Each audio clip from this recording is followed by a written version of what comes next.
Welcome, everybody, to this episode of The Monthly Blend, a monthly video podcast brought to you by Next, powered by Shulman Rogers and Connectpreneur. I'm Tien, Wong, founder and host of the Connectpreneur community. We're a global community of over 30,000 investors, founders, and business leaders from around the world. I'm also CEO of Opus 8, and we help companies and fund managers raise money through our network of accredited private investors, qualified purchasers, angels, and family offices throughout the U.S. Along with my co-host, Anthony Millin, who's the founder and chair of Next, powered by Shulman Rogers, we are pleased to bring you this monthly video podcast where we cover trends, information, and interesting research and tidbits, as well as fascinating interviews with game changers and newsmakers here in the Washington, D.C., Baltimore Metroplex.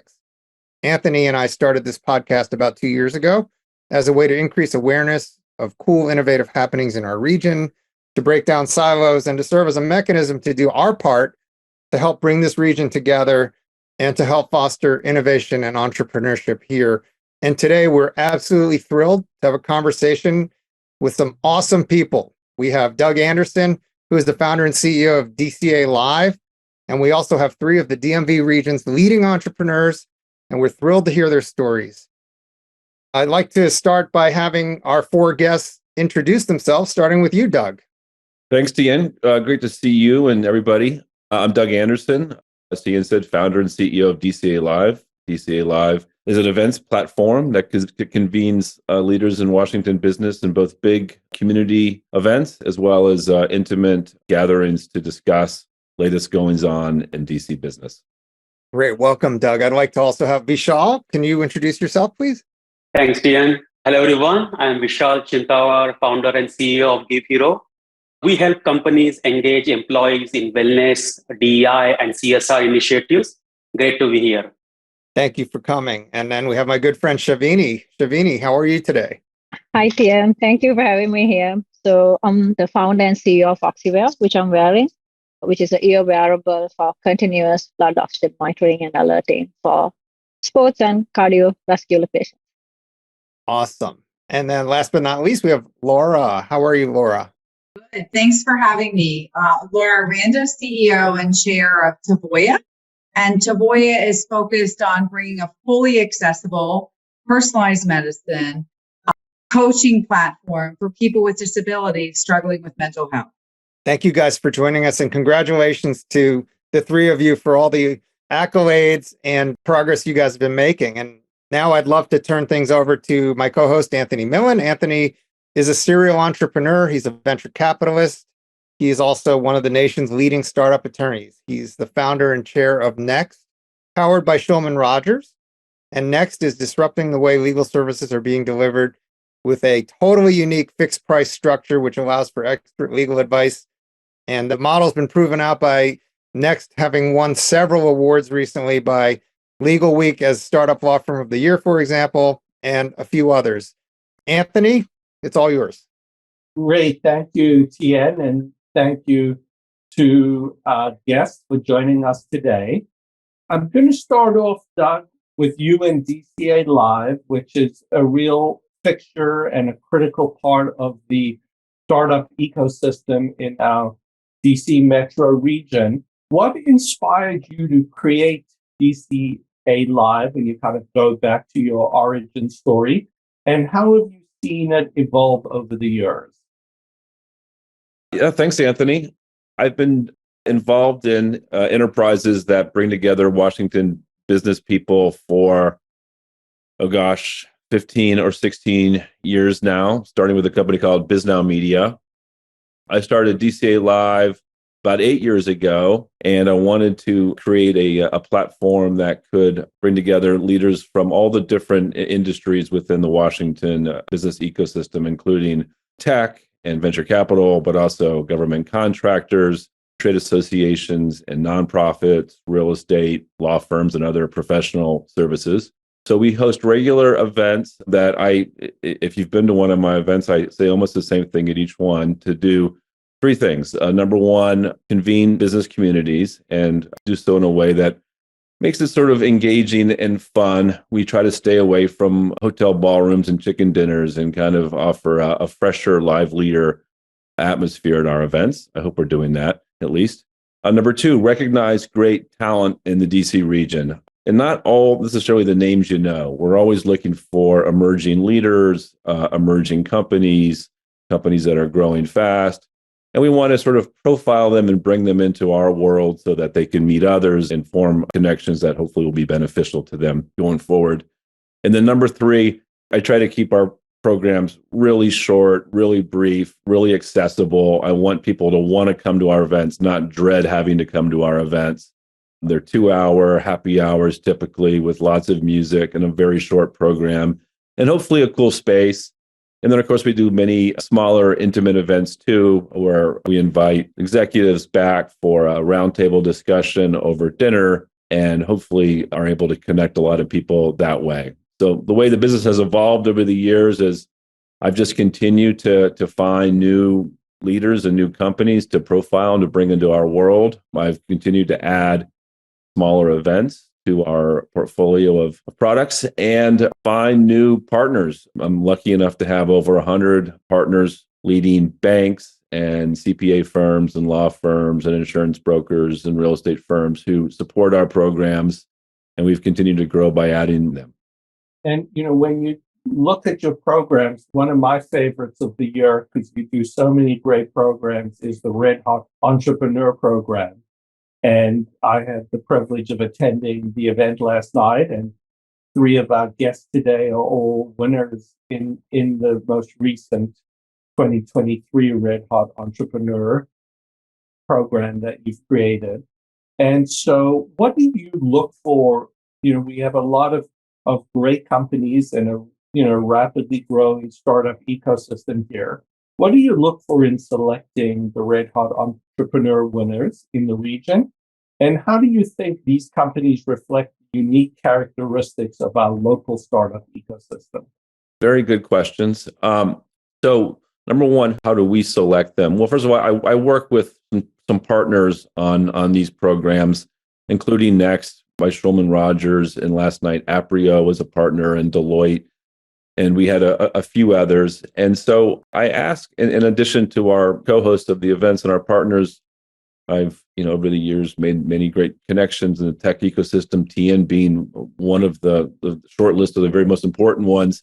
And I ask folks, who's out there doing interesting stuff that hasn't really been recognized? Now, there are a lot of great companies in the DC region that were founded here and have grown up here, and a lot of great entrepreneurs and names attached to them, many of whom you've heard and have been recognized, and you've seen featured as speakers in places. But there's an awful lot of other founders who have been quieter or just emerging, and I really try to find that group of folks, those who have not been showered with accolades yet. They soon will be. Trust me. These are great companies that they're building, but I really like to identify folks who are emerging as great company founders. I also like diversity in the sense that I like there's all kinds of different tech companies in the region that are being formed.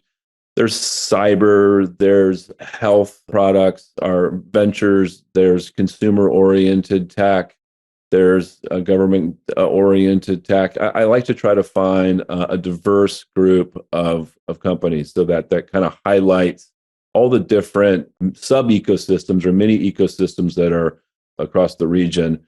Which I think leads me to the answer to your final question, Anthony, is, I think one thing about DC tech, unlike maybe what you get out in the West Coast or in Austin or some other places, is folks here are trying to solve, sort of really big problems. And I think that the founders who are represented today, all of whom are on our Red Hot Entrepreneur list, are trying to solve, really significant problems. And part of that's because DC, we have the government here, and there's a lot of public-private partnerships, and there's sometimes talent that comes out of the government that winds up in the commercial side. I think that the one common thing here is solving big problems. And I think that's going to be a thread that's going to run through all of our entrepreneur stories here today, but also all the ones that were there last night and many that are in our orbit.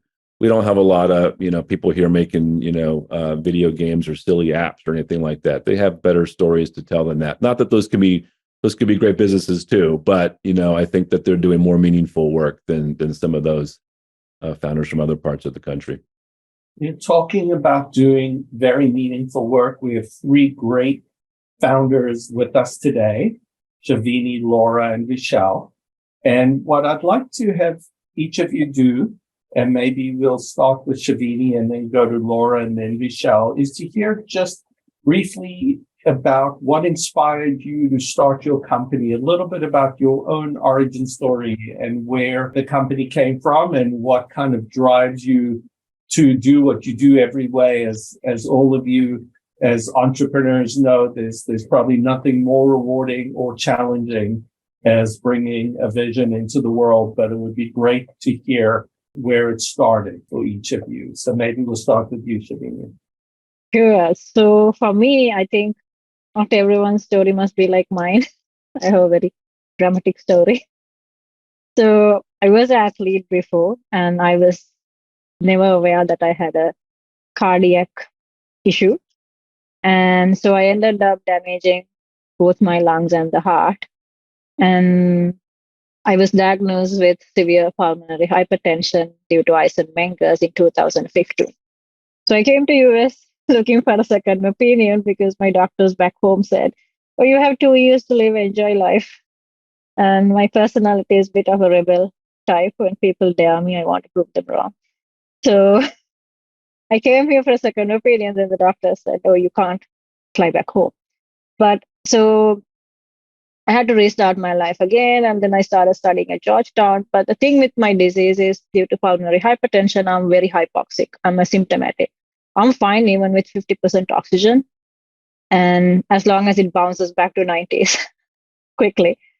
But there are certain times it drops and never bounces back. So as a result, I've had 4 cardiac arrests, 3 strokes, due to not being aware that my oxygen numbers were falling.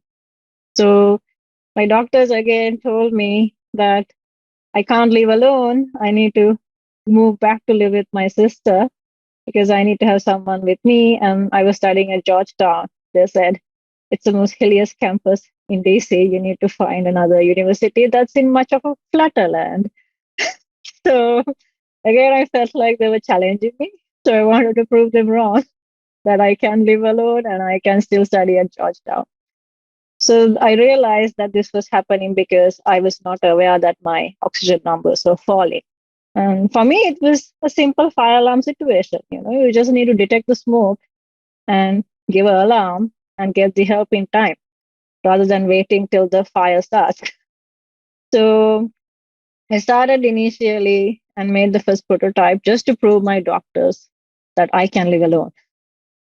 But after I made the first prototype, all the doctors at John Hopkins who treated me was like, "You need to commercialize this. You have no idea how many of my patients need this." And I came to school and told them, "Do you know that my doctor said there's close to 50 million people in US who needs this?" And they were all like, "You need to find money. Let's start get you money." So they put me to Ted Leonsi's entrepreneur pitch competition, and I won the first prize. And with that, I started the company. I won it in 2018, and now this year finally we launched the device. So the whole journey, most of the time, I keep thinking to myself, I was telling myself, "Are you crazy? Like, there are days that you have no money in the bank account to even buy your groceries." And, and I'm like, every time that happened, I was like, "You got to be nuts. You said no to a nice job offer and you started this. Now you have no money to even, you're just eating ramen every day." But then I get emails from patients like me. "Thank you so much for doing this. You have no idea how much this will help me." So then I was like, no, I'm doing the right thing. And now that the device is finally out, like week before, I got an email from a customer saying, after 7 years, I got on a flight because now I can monitor my oxygen in flight throughout and be alerted when they're falling down. And another one mailed me saying, after 6 years, finally, I'm going back to the gym. So that's what I think the whole team and myself keeps us driving, because how much of independence and confidence it brings into the patient community without letting their disease define their life. Because When someone gets diagnosed, they all think, oh, my life is over. No, your life is not over. It's all in the head, right? It's just a name tag. You can still live the whole life. Just being aware of what you already have and being cautious. I love to see like people being able to do and live their normal life with this now. Well, that is truly an amazing story and an inspiration. And the fact that you're impacting all of these people's lives, I can understand what drives you. Yeah. In you doing it. So thank you so much for sharing. Laura, can you tell us a little bit about how you got started and your story? Yeah, absolutely. Thank you for the opportunity and the honor to be here today. My background is 25 years as a pharma and biotech executive at GSK, Novartis, Abbott, and Regeneron. And the one theme has been 33 drug, device, and vaccine launches. But the one theme that has always been in my background is innovation. And, Doug spoke about big problems and bringing innovation to address that for patients. That's always what I've been about. And so in 2020, I really realized how big the U.S. is facing a severe mental health crisis with higher incidence, actually with vulnerable population. And I serve on the American Association of People with Disability Board, and we did 3,000 patient market research. And we kept digging in and kept learning more and more that patients didn't have access. There were 10,000 apps in the App Store, but they couldn't access it, whether it was closed caption, whether it was voice to text, whether it was color contrast. They couldn't access the apps in the App Store. They weren't able to relate. They couldn't find a therapist that was related, that understood their communication challenges or the mobility challenges and what caused them anxiety and depression. And then we also know that cognitive behavioral therapy, the average person, after they wait 3 or 4 months, because remember, 35% of psychologists have no capacity to see one more patient. And sitting in our area, as we know, people with disabilities, they're not living in the city of DC, or they're not the District of Columbia, or they're not sitting in Baltimore, they're not sitting in, Richmond. They're actually sitting in the rural shortage areas where they have a shortage of, doctors and hospitals. So what has happened is that the mental health illness, untreated, has cost the United States $300 billion. And we know that a big part of that is some of these vulnerable populations. And especially with people with disability, they have more mental distress, 4.6 times more than those without disability. So what we have actually built, I actually, after identifying this, I left the biotech industry and I built a fully accessible, personalized, delivered digitally with cognitive behavioral therapy that treats depression and or anxiety, and it's the gold standard cognitive behavioral therapy. And now it's scalable because it can reach many patients that we weren't able to serve actually from mental health perspective before. So we're excited, and every person gets a coach and there's a community chat. And in addition, it's covered by insurance and it's integrated into the clinical workflows. So we're really excited that it's actually delivered by our licensed clinical therapist, Dr. Samantha Gayas, recorded. So they actually experience the therapy, their personalized connection with the stories, whether it's a hearing or a mobility. Those are our first 2 products. Our third product, adolescent and long COVID, is in development. And we are going to be in patients both on 2 different tracks as an early adapter program in about 6 health systems starting in July. And we also have a large clinical study validating those 4 different components. We know, cognitive behavioral therapy works, but what we've done is we've made those treatment adaptations for this population accessible, personalized, coach, and community. And that's what we're doing a final testing and, having real world evidence on. So both are starting in patients this summer, and we're excited to actually be able to make an impact and help many of the people with disabilities struggling with mental health issues. Well, that, again, so meaningful, and with the crisis that this country is facing, and particularly your target population that you're looking to help, so important. Thank you. And Vishal, I know you also having a great impact on people. Maybe you can tell us just about how you got started. Thanks, Anthony. Little bit about my background. I graduated from University of Maryland at College Park. From the day one, I have been working with social impact organizations almost 20 years now. And I have seen how social causes brings people together. I'm sure most of you have participated in the 5K walk and runs to help many causes around the neighborhood. So Givhero uses this connection that we share with social causes and get people engaged in health and wellness. We help companies get their employees truly engaged in these initiatives and at the same time support the community. Our Giving as a Service platform integrates with 2.3 million charities across the globe. And each day employees are active, they get donation dollars from their employers, which they can direct to any charity in real time. So it's like a gamification of health and wellness with supporting social causes. And that's what we do at Givhero. Great. Well, again, so meaningful as well. Thank you so much for all that you're doing. And now I'm going to hand it back to Tien, and he's got some questions that he's going to have all of you address. Thanks, Tien.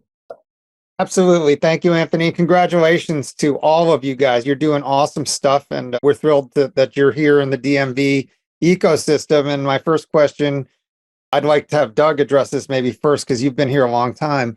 But how have you seen, Doug, the DMV startup ecosystem change and evolve, especially since COVID and now that we're sort of coming out of the whole thing?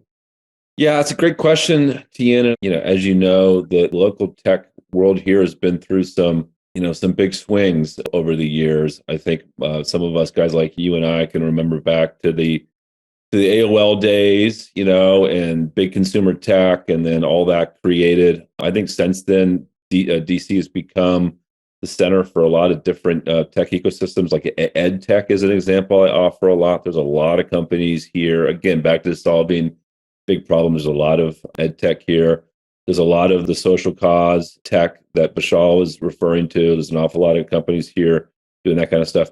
Cyber, of course, solving one of the biggest problems that we have as a nation and as Americans and consumers, cybersecurity, and this is ground zero for that. So I think that we've seen, a lot of those kinds of industries cluster here, which has been good and has created little ecosystems where there have been investors that have specialized in some of those kinds of technologies. And of course, there's, talent that kind of circulates through those worlds. The one question that I have, and I'll attempt to answer it, but I'd love others' thoughts on it, is, since COVID and since everybody learned how to operate almost completely remote, now we've gone back to in-person for a lot of things. I wonder how much geographic boundaries have blurred when you're a founder. Maybe you're living in Washington, or maybe you're like Vishal and you moved out to Frederick, Maryland, which is still in the community, but it's a little further out. And maybe your team is scattered across the country, or maybe across the world, and maybe your investors are in Boston and Austin, and your head of sales is in Seattle, what have you. I mean, I do think that there is a trend towards sort of geographic distribution in a lot of companies. And I worry that will come and I think there's a lot of benefits to that, trust me. I worry that it'll come at the expense, though, of real local community, like the old days where the investors were mostly local and the company actually went to a physical place and it was all very close-knit.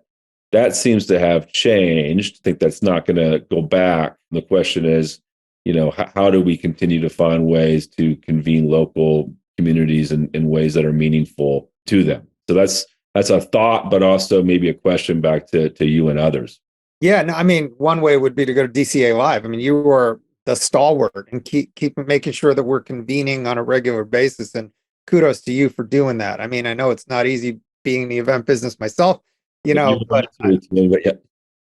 yeah, I mean, just really glad that somebody's carrying the torch, and that's you.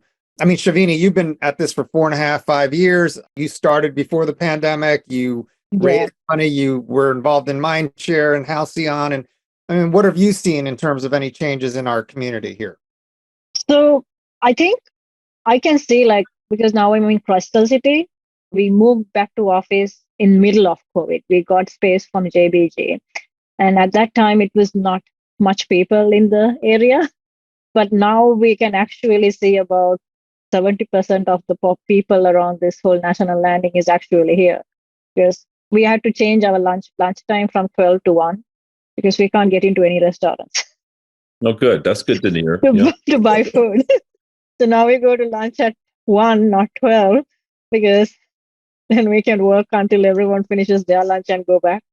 And in addition to that, I think now that people are actually face to face as a hardware product, it makes it easier for me, right? The experience of during virtual, it was very hard for me to get everyone to have a real experience with the device, right? It's not like software. The hardware, someone has to touch and feel the weight and all that, right? And so I can see like a big difference for me as a hardware company. I feel good that we are going back to in person, because it was very difficult during Zoom time. And because even now, like, for example, we are working with some pro athletes, like NFL players. And even for them, their agents literally visited the office. They said, is it okay if we come to the office and see the players and wear the device with the headsets and all that and see how it works for our athletes? So during Zoom time, we couldn't do that. So as a hardware, I love the fact that we are going back to in person, that I can actually meet in person. And I can see like things are not it. And at the same time, it's good that we had that hybrid exposure, because it makes it easier for us to still have that long distance meetings going on, right? Earlier, we were like, how to travel to that place. Yeah. But now people are more open to have Zoom meetings and meet up. Yeah.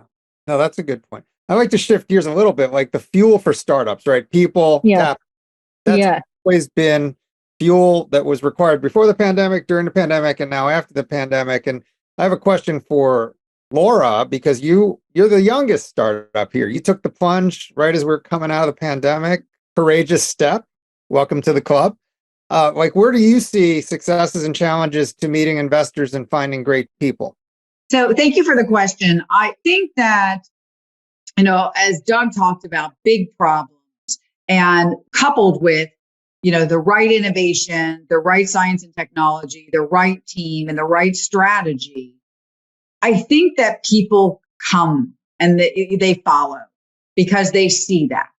And I think that's really the criticality. And, it's, for us and for my entire, I've surrounded myself with amazing people on my team.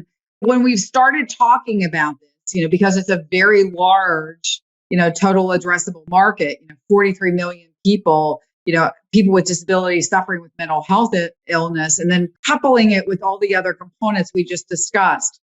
It hasn't been really difficult to find the right people. It's just been the one thing we have to do is sometimes pause and not be in a rush to find a person, but to find the right person. I think that's the biggest thing I've really pushed the team on, is doesn't have to be filled tomorrow. It has to be filled with the right person and the right investor. And how about the capital side, Vishal and Shavini? Maybe Vishal, you can comment on that. What are you seeing in terms of availability of capital, pre and post COVID, or even just now in the situation as it is with what happened first quarter with the bank, Silicon Valley Bank, and other shocks to the market? I don't think this is just due to COVID, but in the last 3 to 4 years, I've seen, definitely from the personal experience also, support for founders of colors has been really growing. More opportunities are available at every level. Great organizations, Conscious Venture Lab, TEDCO, Maryland Momentum Fund. State is also putting a lot of efforts, a lot of money behind startups from all verticals and backgrounds. And I can see that not only like what you call traditional startups like biotech, cyber technology, but other than those are also getting funding and support from all these organizations. I think that is the key to our DMV area specifically, one of the most diverse populations in the US. And I think that is just great to see. And I think this change is just pretty recent, 3 to 4 years, I think. Yeah, I would agree with that too. Yeah, so because I'm completely international, I'm still an immigrant, not even on green card, right? So as someone who's still an immigrant, I love the DMV area, the whole network and how supportive they are because I didn't know anyone here, right? I'm completely new to this place.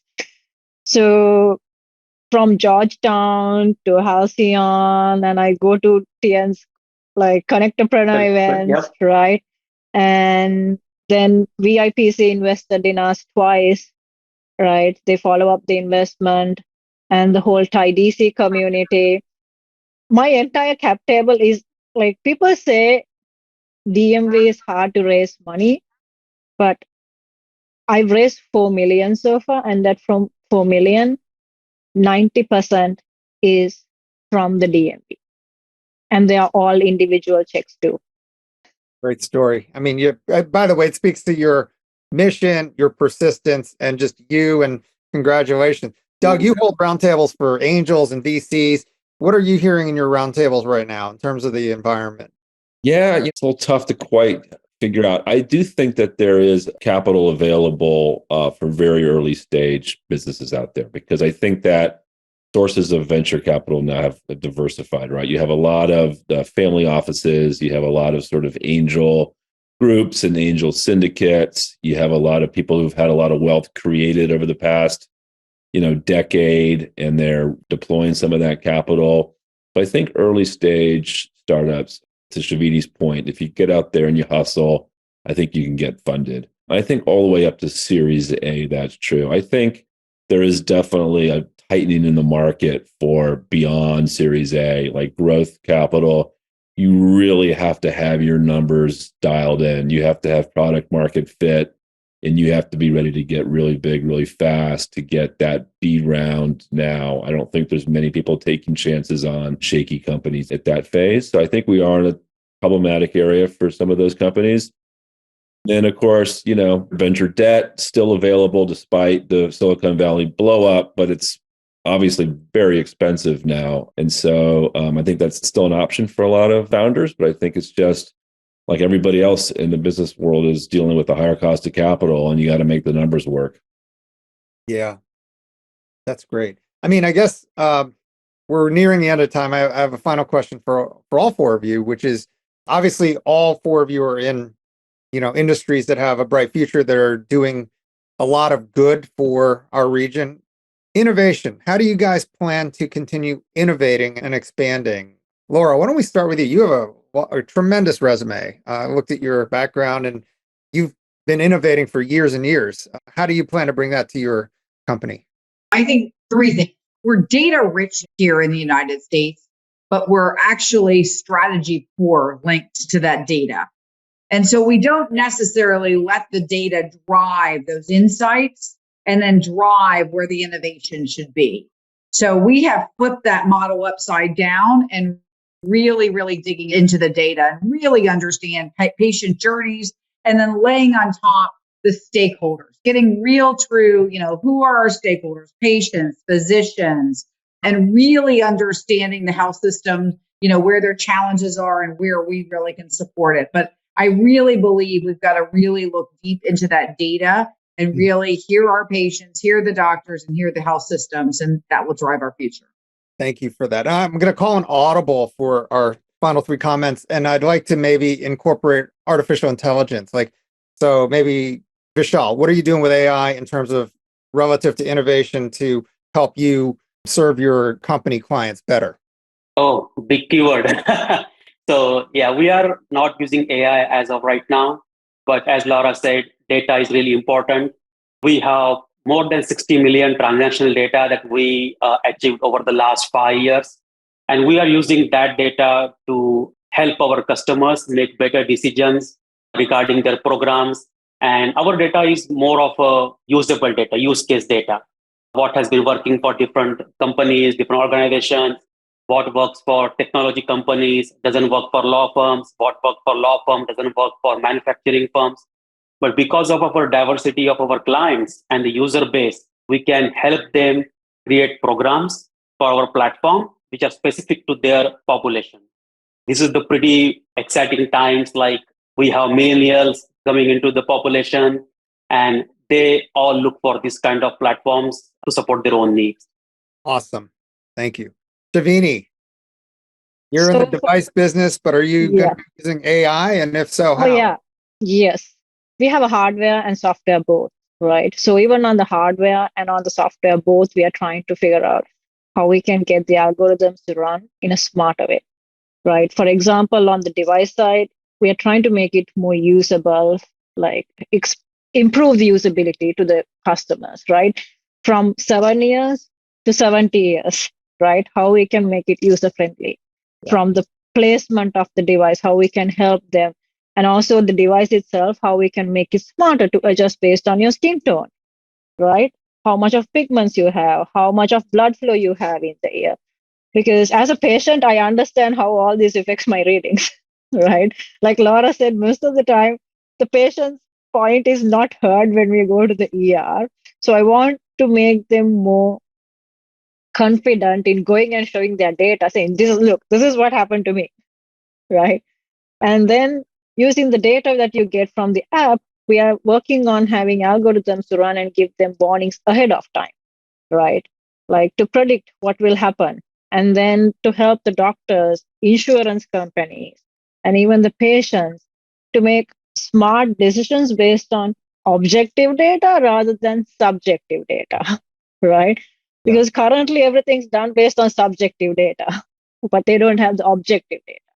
So that's the whole plan that we have, so that how we can use this data in a much helpful way, not just for the patient, but also for the pharma companies, the doctors, and to see the efficacy of the data as well as how the patients are improving at the same time to make the patient more independent. That's awesome stuff. And I mean, Doug was right. You guys are 3 poster children for why you come to DC and why you're here, because you're changing the world and doing amazing things. And Doug, I'll let you have the last word on innovation. And Tien, you might be interested in this as well, but we are developing an AI-enabled robot who can MC DCA live events and moderate roundtables so that I can stay home and watch a Succession reruns, not have to go out every day. You know, my business, like yours, is kind of, it's not a tech business. We use a lot of tech tools, but it's an old-fashioned business of getting people together. And yeah, there's going to be pieces of innovation that we're going to use to do that more efficiently. But until that robot exists, you know, we're just going to be out hustling and creating more content and more programs for people in DC. Well, keep doing it. You're doing a great job. All 4 of you guys are hitting it out of the park, and it's been an honor to get to know you guys a little bit better. And I'd like to turn things back over to Anthony. Great. So we want to again thank you, Doug and Laura and Vishal and Shavini, for joining us today. Doug, you know, we love being part of the startup ecosystem, and what makes it so special are the people that make up the ecosystem. And, you know, you're one of those key people that really helps it grow and innovate and move forward. So thank you for all you do. And for Shavini and Laura and Vishal, congratulations on your recognition as Red Hot entrepreneurs and for receiving your awards. And thank you for sharing your stories today. You're all doing such incredible work that each of you, with the success of your businesses, are going to change the world for the better. And we're very excited to follow along your journeys as you continue to grow. And thank you very much. Thank you, Thank you for having us. Thank you. for having us. Thank you for having us. Thank you.